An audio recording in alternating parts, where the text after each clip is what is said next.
उद्योगपति गौतम अडानी के लिहाज से एक बहुत बड़ा दिन था। जी हां, मगर जैसा कि उम्मीद की गई, तमाम मुख्यधारा के न्यूज चैनल्स ने एक एक खबर को दबा दिया। खबरें क्या थी दोस्तों, एक एक करके आपके स्क्रीन पर आएंगी। खबर नंबर 1, पूरे गौतम अडानी मामले की सुप्रीम कोर्ट जो है वो अब जांच करेगी। और यही नहीं, सरकार इस मामले को बंद लिफाफे में देना चाहती थी। सुप्रीम कोर्ट ने कहा सवाल ही नहीं पैदा होता, पूरा मामला पारदर्शिता से होगा। मुद्दा नंबर 2, अमेरिका के उद्योगपति जॉर्ज सोरोस ने प्रधानमंत्री नरेंद्र मोदी से सवाल किया है कि अडानी वाले मुद्दे पर वो पारदर्शिता से सामने आए। उनके इस बयान को भारतीय जनता पार्टी ने देश पर हमला करार दे दिया है। मुद्दा नंबर 3, कांग्रेस ने 1 नहीं 2 नहीं, कम से कम 12 शहरों से गौतम अडानी पर हमला बोला है। ये तीनों खबरें दोस्तों गायब हैं। और चौथी और अहम खबर, हिंडनबर्ग की एक और रिपोर्ट आई है। जी हां, पहली रिपोर्ट से खलबली मच गई थी, अब एक और रिपोर्ट आई है और उस रिपोर्ट में गौतम अडानी के भाई विनोद अडानी पर गंभीर सवाल हैं। मगर एक एक करके दोस्तों तमाम खबरें मैं आपके सामने लेकर आने वाला हूं। सबसे पहले दोस्तों, सुप्रीम कोर्ट ने स्पष्ट कर दिया है कि अब इस मामले की जांच होगी। और यही नहीं, सुप्रीम कोर्ट ने यह भी कह दिया है कि इसकी जांच कौन करेगा यह भी सुप्रीम कोर्ट फैसला करेगा। इसमें सरकार का कोई दखल नहीं होगा दोस्तों। सरकार इस मामले के एक और पहलू को बंद लिफाफे में देना चाहती थी, मगर मना कर दिया सुप्रीम कोर्ट ने। बड़ा प्रश्न ये कि क्या सुप्रीम कोर्ट से लोगों को उम्मीद हो सकती है? खबर क्या है दोस्तों, मैं एक एक करके आपके स्क्रीन पर बताना चाहता हूं। अडानी हिंडनबर्ग मामले से जुड़ी याचिका पर शुक्रवार को सुनवाई करते हुए सुप्रीम कोर्ट ने एक बहुत बड़ा फैसला लिया है। कोर्ट ने अडानी मामले में कमेटी बनाने का फैसला किया है, यह है बड़ी खबर। और इसकी नियुक्ति से जुड़े मुद्दे पर सुप्रीम कोर्ट ने फैसला सुरक्षित रख लिया है। इसका मतलब क्या हुआ दोस्तों? इसका मतलब यह हुआ कि इसके अंदर कौन कौन इसकी जांच करेंगे, यह फैसला सुप्रीम कोर्ट करेगा। सरकार का उम्मीद की जा सकती है कोई दखल नहीं होगी, क्योंकि जैसे ही सरकार की दखल होने वाली है दोस्तों, आप भी जानते हैं कि मामले का क्या होने वाला है। आगे सुप्रीम कोर्ट ने क्या कहा? यही नहीं, सुप्रीम कोर्ट ने शेयर बाजार के लिए रेगुलेशन को मजबूत बनाने की खातिर जानकारी की समिति पर केंद्र के सुझाव को सीलबंद लिफाफे में स्वीकार करने से शुक्रवार को इनकार कर दिया है। सुप्रीम कोर्ट क्या कहता है दोस्तों?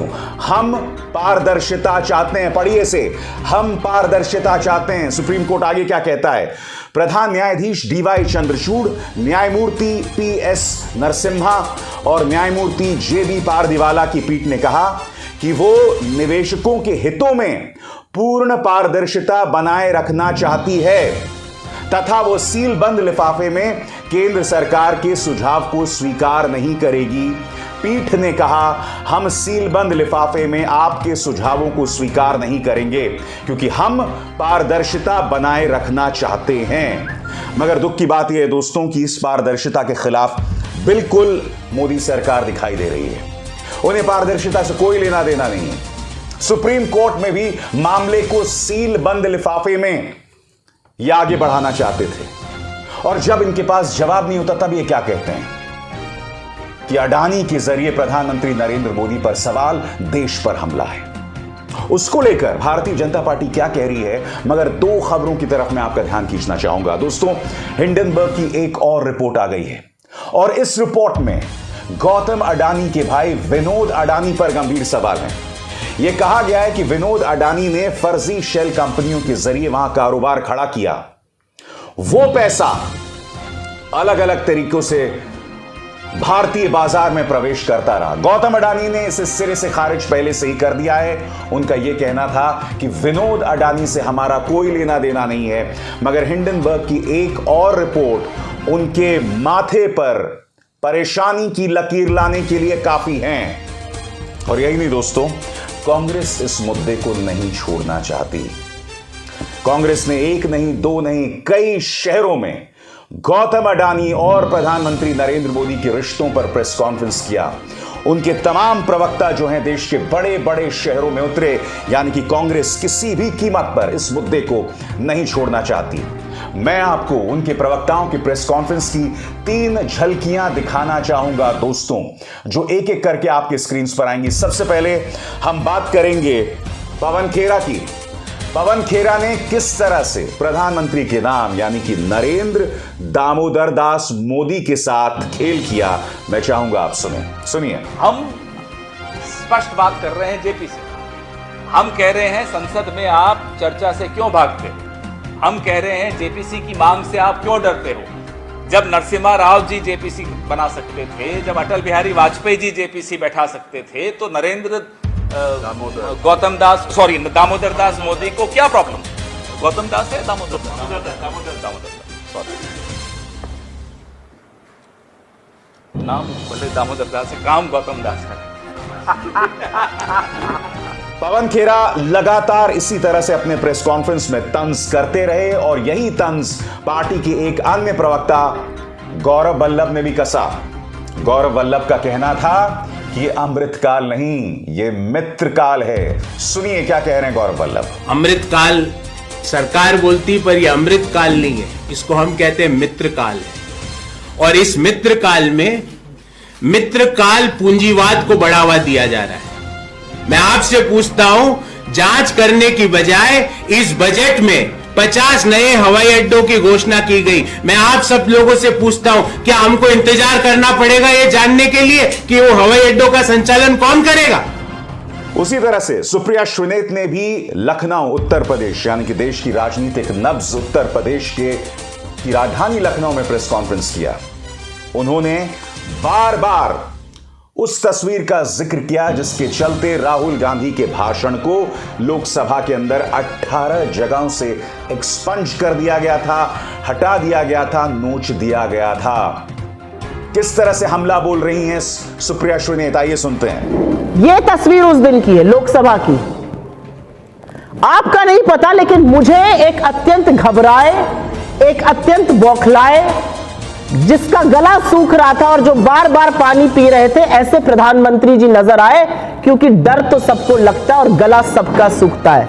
सारा सदन अडानी पर बोलने की मांग कर रहा था प्रधानमंत्री से, लेकिन 1 घंटे 25 मिनट के भाषण अपने लोकसभा और 1 घंटे 13 मिनट अपने भाषण राज्यसभा में प्रधानमंत्री मोदी जी ने अडानी का कहने की चूं नहीं भरी। मैं आपसे एक सवाल पूछना चाहता हूं।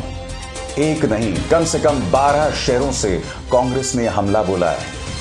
सीधा और सरल सा सवाल, आपने कितने न्यूज चैनल्स में इस मुद्दे पर डिबेट होते हुए देखा, बताइए। एक पत्रकार के लिहाज से बहुत बड़ी खबर है दोस्तों, बहुत बड़ी खबर है। क्योंकि मैं ये देखना चाहता था कि मुख्यधारा के न्यूज चैनल्स प्राइम टाइम में क्या डिबेट कर रहे थे। अगर देश की मुख्य विपक्षी पार्टी प्रधानमंत्री नरेंद्र मोदी और गौतम अडानी के रिश्तों पर कठिन सवाल कर रहे हैं, जिन सवालों का जवाब तो बहुत दूर की बात प्रधानमंत्री गौतम अडानी का नाम तक अपने मुंह से नहीं ले रहे हैं, तो स्वाभाविक सी बात है इस मुद्दे को लेकर मीडिया को सवाल उठाना चाहिए। मगर भारतीय जनता पार्टी का वही अंदाज़े बयान दोस्तों, कोई सवाल करे तो उसे देशद्रोह बता दो। यही हमला राहुल गांधी पर किया गया, विपक्ष पर किया गया, उन्हें देशद्रोही बताया गया सिर्फ इसलिए कि वो गौतम अडानी के मुद्दे पर प्रधानमंत्री से सवाल कर रहे हैं और प्रधानमंत्री पूरी तरह से खामोश है। और अब मामला और गंभीर हो गया है। आपकी स्क्रीन पर जॉर्ज सोरोस, अमेरिकी अरबपति, इन्होंने गौतम अडानी के मुद्दे पर म्यूनिख में प्रधानमंत्री नरेंद्र मोदी से सीधे सवाल किए। मैं आपको दोनों पक्ष सुनाने वाला हूं दोस्तों। जॉर्ज सोरोस क्या कह रहे हैं और उसके जवाब में बीजेपी क्या कह रही है, ये मैं आप पे छोड़ता हूं। सही क्या है ये मैं आप पे छोड़ता हूं कि जॉर्ज सोरोस ने जो सवाल उठाए हैं, क्या वो भारत पर हमला है? क्योंकि मेरा ये मानना है दोस्तों कि भारत इतना कमजोर नहीं है कि 1 या 2 बयानों से हमारी जो एकता है उस पर सवालिया निशान खड़े हो जाएगा। नहीं, मैं चाहूंगा जॉर्ज सोरोस ने क्या कहा उसके एक एक शब्द पर गौर कीजिएगा और फिर मैं आपको स्मृति ईरानी का जवाब जो है वो बताऊंगा।